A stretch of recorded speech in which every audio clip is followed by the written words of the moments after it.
झारखंड कांग्रेस में जारी सियासी घमासान के बीच पार्टी अब अपने प्रदेश प्रभारी के राजू के बचाव में उतर आई है। नमस्कार, आप देख रहे हैं मिरर मीडिया, मैं हूं अंजलि। झारखंड सरकार में कृषि मंत्री शिल्पी नेहा तिर्की ने सोशल मीडिया पर पोस्ट कर के राजू का समर्थन किया है। शिल्पी नेहा ने लिखा है, कुछ लोग हमारे प्रदेश प्रभारी के राजू को अनारगल और भ्रामक टिप्पणियां कर रहे हैं। शायद उन्हें यह जानकारी नहीं है कि के राजू जी का पूरा जीवन गरीबों, किसानों, दलितों, आदिवासियों, पिछड़ों और वंचित समाज के अधिकारों की लड़ाई को समर्पित है।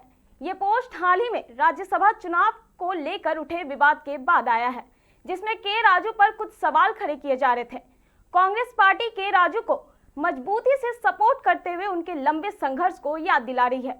वहीं चुनाव के तुरंत बाद शुक्रवार को सीएम हेमंत सोरेन का दिल्ली कूच करना महज एक औपचारिक यात्रा नहीं बल्कि डैमेज कंट्रोल की कवायद मानी जा रही है। अब इसको लेकर सीधे जुड़ते हैं हमारे संवाददाता अभिनव से और समझते हैं क्या है पूरा मामला। अभिनव, सबसे पहले आप हमें ये बताइए, चुनाव के बाद जिस तरीके से आरोप प्रत्यारोप लगाए जा रहे हैं, क्या लग रहा है महागठबंधन में सब कुछ ठीक है? देखिए, महागठबंधन में सब कुछ ठीक रहता तो परिणाम कुछ और ही होते, लेकिन इस परिणाम ने यूं कहे कि एक बहस छेड़ दिया है।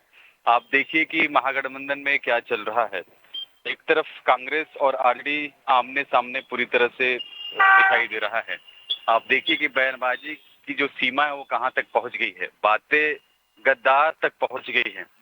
जिस तरह से आज आरजेडी ने प्रेस कॉन्फ्रेंस किया, तमाम जो आरजेडी के बड़े लीडर्स हैं उन्होंने कांग्रेस पर जोरदार हमला बोला है। ये जुबानी हमला था। उन्होंने कहा है कि जिस तरह से के राजू जो प्रभारी है वो बयान देते हैं कि जो है आरजेडी ने मुझे सपोर्ट नहीं किया, माले ने सपोर्ट नहीं किया और क्रॉस वोटिंग की भी आशंका जताई है और आरजेडी पर ठीकरा फोड़ा है। ऐसे में आरजेडी के जो लोग हैं वो तमतमा गए। उन्होंने कहा कि जो प्रभारी है वो खुद गद्दार है। तो बातें यहाँ तक पहुंच गई है और इसे लेकर जो है राजनीति चरम पर दिखाई दे रही है, खासकर अगर महागठबंधन की बात करें।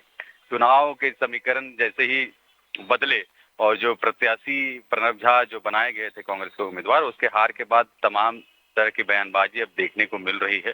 और इस बीच आप देखिए कि जिस तरह से बयानबाजी कल से हो रही है और आज जो मंत्री शिल्पी नेहा तिर्की है, जो मंत्री है, उन्होंने ट्वीट करके ये बताने की कोशिश की है, आरजेडी को बताने की कोशिश की है कि के जो प्रभारी है के राजू, उनको इस तरह से नहीं बोलना चाहिए। वो एक बड़े लीडर है, किसानों के लिए, महिलाओं के लिए, बेरोजगार के लिए हमेशा उन्होंने संघर्ष किया है, लड़ाई की है। इस तरह से जो चीजें हैं वो निकलकर सामने आ रही है, तो कहीं ना कहीं वो बचाव करते हुए दिख रही है अपने प्रभारी को। क्योंकि प्रदेश प्रभारी के राजू है और कांग्रेस में एक कल्चर होता है कि हर स्टेट में एक प्रभारी बनाया जाता है और उसकी भूमिका अहम हो जाती है, चूंकि उनको आलाकमान से यहाँ पर भेजा जाता है। और ऐसे में शिल्पी नेहा तिर्की अगर प्रभारी के बारे में बयान दे रही है तो कहीं ना कहीं एक तरह से एक मैसेज देने की कोशिश कर रही है कि इस तरह से आप लोग नहीं बोलिए। वो आरजेडी को चेताने की बात कर रही है। तो तमाम चीजें अब देखने को मिल रही है। जी, चुनाव परिणामों के बाद सीएम हेमंत दिल्ली रवाना हो गए हैं, क्या मायने निकाले जा रहे हैं इसके?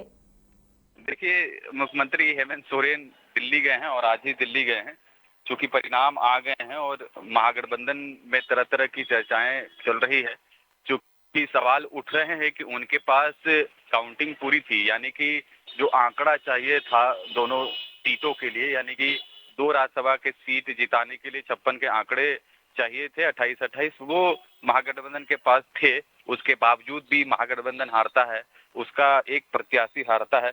लिहाजा सवाल तो बनते ही है, चूंकि महागठबंधन में यहाँ पर कांग्रेस, आरजेडी, माले, जेएमएम तमाम ऐसे दल है और ऐसे में अगर आंकड़े होते हुए भी महागठबंधन का एक प्रत्याशी हारता है तो सवाल कहीं ना कहीं होते हैं और ये चर्चा का विषय बन गया है। ऐसे में मुख्यमंत्री अगर चुनाव के तुरंत बाद ही अगर दिल्ली रवाना होते हैं तो मैसेज साफ है कि वो डैमेज कंट्रोल करने वहां पर गए हैं, यानी कि कांग्रेस के बड़े नेताओं से वहां पर मुलाकात करेंगे, चाहे वो मल्लिकार्जुन खड़गे, वो राष्ट्रीय अध्यक्ष जो कांग्रेस के हैं, या बड़े नेता राहुल गांधी की बात कर ले, उनसे मुलाकात होगी और तमाम चीजों पर चर्चा होगी। तो कहीं ना कहीं मुख्यमंत्री हेमंत सोरेन चूंकि महागठबंधन के मुखिया हैं तो उन पर भी सवाल उठेंगे और ऐसे में ये कह सकते हैं कि डैमेज कंट्रोल को लेकर ही मुख्यमंत्री दिल्ली गए हैं। वहां पर बातचीत होगी और कैसे और बेहतर किया जाए, समीकरण को कैसे साधा जाए, यानी कि समन्वय कैसे बनाया जाए महागठबंधन, ताकि जो सरकार है वो बेहतर तरीके से यहाँ परफॉर्म कर सके। जी, आपसे आखिरी सवाल रहेगा अभिनव, सहयोगी दलों पर जिस तरीके से टीका टिप्पणी की जा रही है, इसका इम्पैक्ट क्या हो सकता है आगे?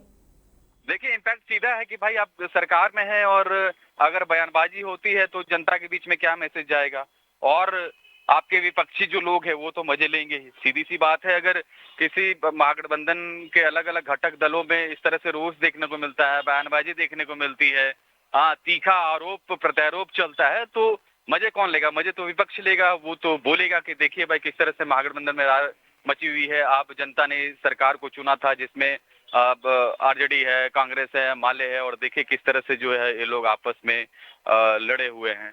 तो ये मैसेज तो गलत जाता ही है। हालांकि हार जीत अपनी जगह पर है, लेकिन जिस तरह से बयानबाजी अपने चरम पर है, ये कहीं ना कहीं गलत मैसेज जा रहा है तमाम पार्टियों के बीच में, जनता के बीच में।